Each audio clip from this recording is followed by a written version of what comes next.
I had stole to make a living to provide for my kids, so. Get a job like the rest of us. Yes, well, You've been warned. yes. All right.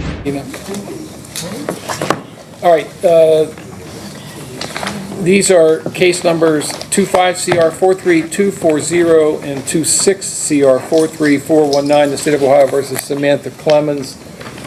Ms. Clemens is before the court with her counsel, Mr. Engel.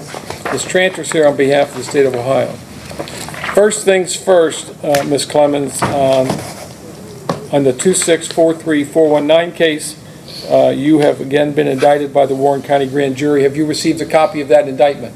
No, my Samuel Simendinger, he called me yesterday or the day before and told me about it. Have you received a copy, Mr. Engel? I got it whenever I was in Middletown, so I did get a copy of it before. The indictment. All right, just let the record reflect that Mr. Engel has been handed a copy of the new indictment. Okay. Now, you have counsel, and I'm going to have you sign another affidavit of indigency on this case so that Mr. Engel can be appointed to represent you on this case as well. That's fine. Even though he's already doing it. I mean, it's just a formality, okay?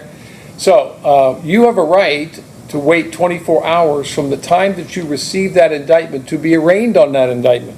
I'm you want ready to waive that? No, today. You want to waive that 24-hour period? Yes, waive it. Okay.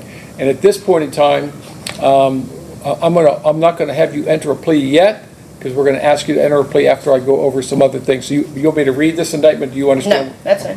All right. So that's been taken care of. So on that case, Mr. Engel has already filed a motion for intervention in lieu of conviction, just like he did in the other case. So what we're going to do is you have two separate cases, but we're going to kind of treat them the same for purposes of moving forward today. So under 43240, well, first off, as I said, your attorney had filed a motion for intervention in lieu of conviction. So in a moment, you're going to be asked to plead guilty to each of the counts from the two indictments. Yes. What happens then is the court accepts your plea, but the court does not make a finding of guilt. Instead, I will hold your plea in abeyance or set it aside and require you to complete a plan of intervention. If you successfully complete that plan of intervention, then the prosecution of these cases will end with no finding of guilt, and I will dismiss these charges against you. Do you understand that? Yes.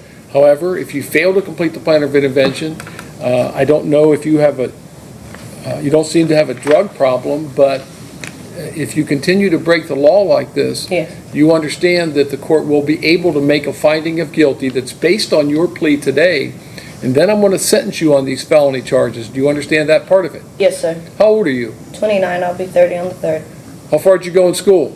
I graduated. So you can read and write? Yes, sir. And you're a citizen of the United States? Yes, sir. Has anyone promised you how the court would sentence you if you failed to complete ILC? No, sir. Has anyone threatened you in any way to get you to plead guilty against your will? No, sir. Are you satisfied with the representation you've received from Mr. Engel? Yes, I'm very grateful.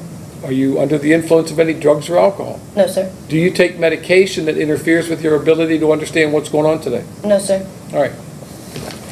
I have two sets of forms, as I've indicated, under 43240 on the second page on the line marked defendant. There appears a signature. Did you sign this? Yes, sir. And you read over this and went over it with Mr. Engel? Yes, sir. And you feel comfortable that you understand what this document says? Yes, sir. This document says you're running a plea of guilty to one count of theft as a felony of the 5th degree. That carries a maximum penalty of 12 months in prison and a maximum fine of $2,500. The prison term is not mandatory. The second count is one of criminal trespass, a misdemeanor of the 4th degree. That carries a maximum penalty of 30 days in the Warren County Jail and a $250 fine. Do you understand the maximum penalties on that case? Yes, sir. Mr. Case 25CR43240, that occurred on December the 8th of 2025, Warren County, State of Ohio. The defendant, without consent, did with purpose to deprive the owner of property, specifically Walmart in Franklin, exerted control over the property without the consent of the owner, and the property was valued at $1,000 or more and less than $7,500. As to case number 26CR43419, that offense occurred November the 9th of 2025, Warren County, State of Ohio. On that date, the defendant Also exerted control over property without the consent of Walmart. Value of the property being over $1,000 but less than $7,500. Mr. Engel, anything on those facts? No, Your Honor. Ms. Clemens, did you hear the statement that she read? Yes, sir. Do you admit and acknowledge that what she said is true?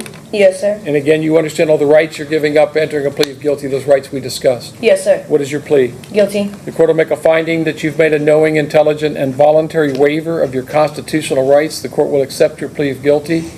I am going to grant your motion for intervention in lieu of conviction on both cases and order these proceedings stayed pending the completion of the terms of that supervision. So you will be on ILC for up to 3 years, subject to the supervision of the Warren County Probation Department.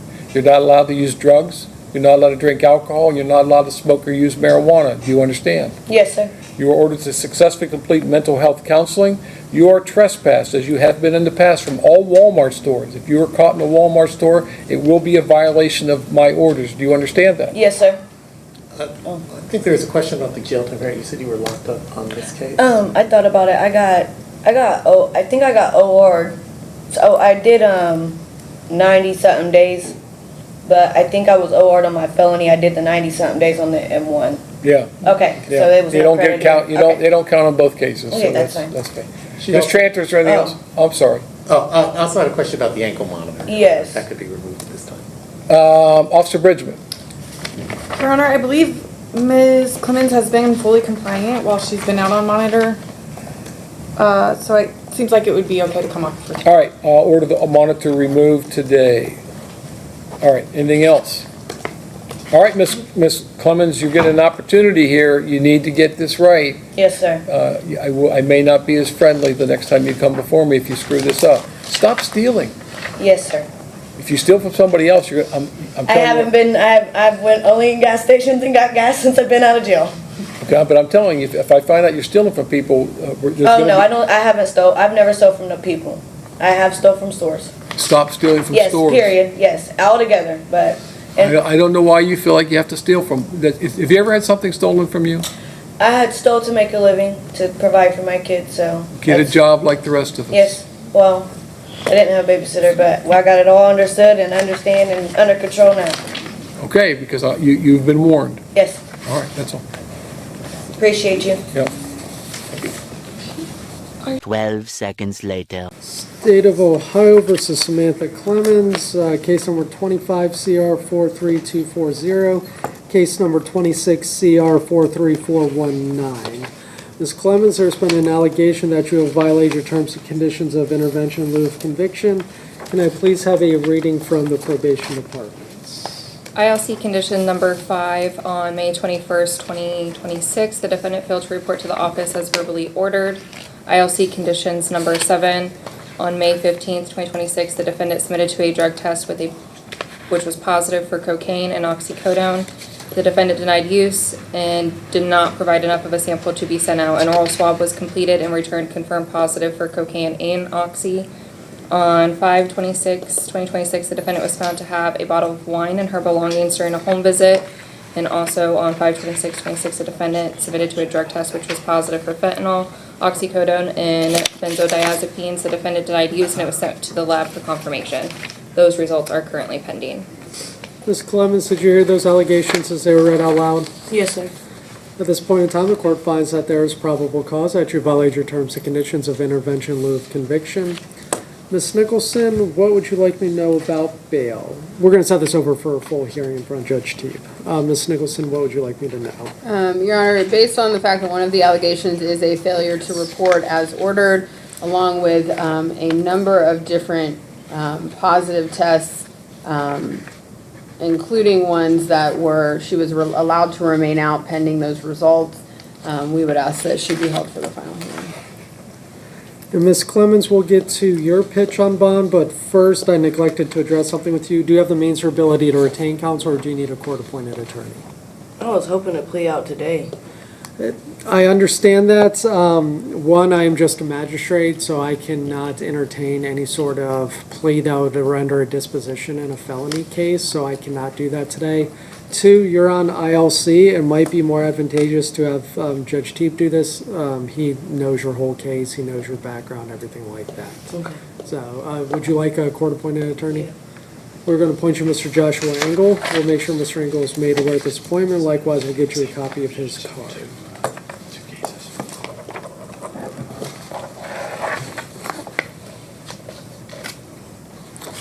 Ms. Clemens, what would you like me to know about bail? I do have 4 children, and I have one 14-year-old that's incarcerated, and if I don't show up to the court date, I'm liable to losing to the system. I don't have, my children's fathers are not in their lives. My dad is my sole provider for me and my kids, and my dad cannot take care of my kids. Court is back in session. You can be seated. So, I mean, I'm voluntarily, I'll go on randoms. My dad will be willing to take me, I'll piss test every day. So my big concern is, frankly, it's with your safety. Because if you don't show up to a court appearance because you're incarcerated and you're not using, that's one thing. But if you get out and use and you overdose and die, you're not showing up for your kids, period. Right. And you tested, I understand you're contesting, but you tested positive for fentanyl.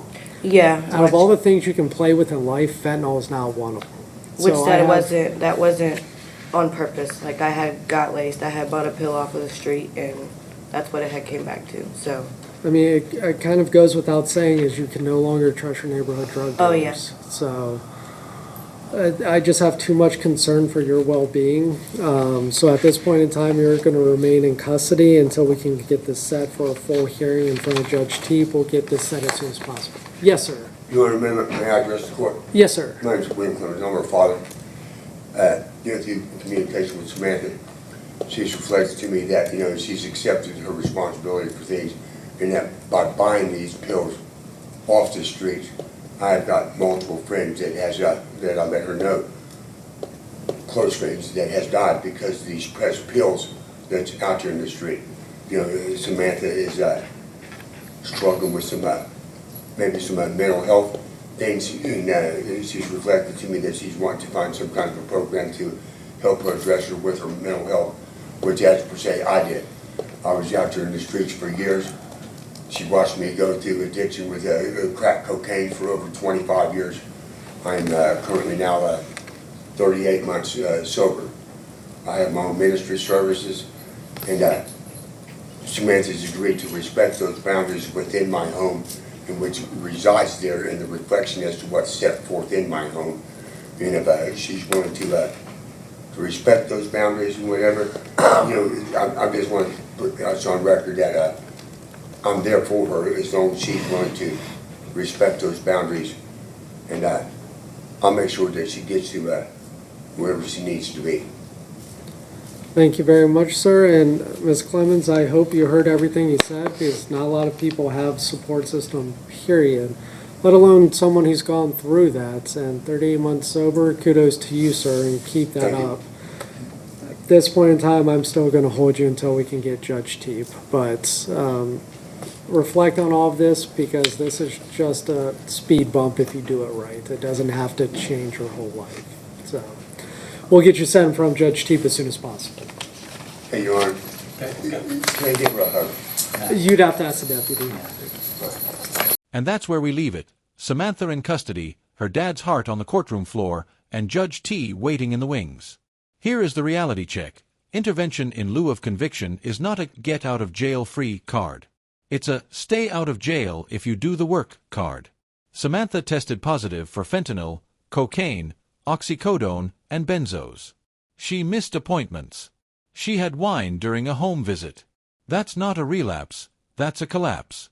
But here is what I want to know from you. Does she get a third chance from Judge T?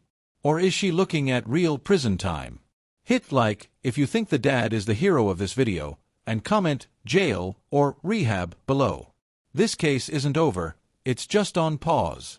Subscribe so you don't miss the hearing in front of Judge T. Trust me, you want to see how this ends. I'll see you in the next one.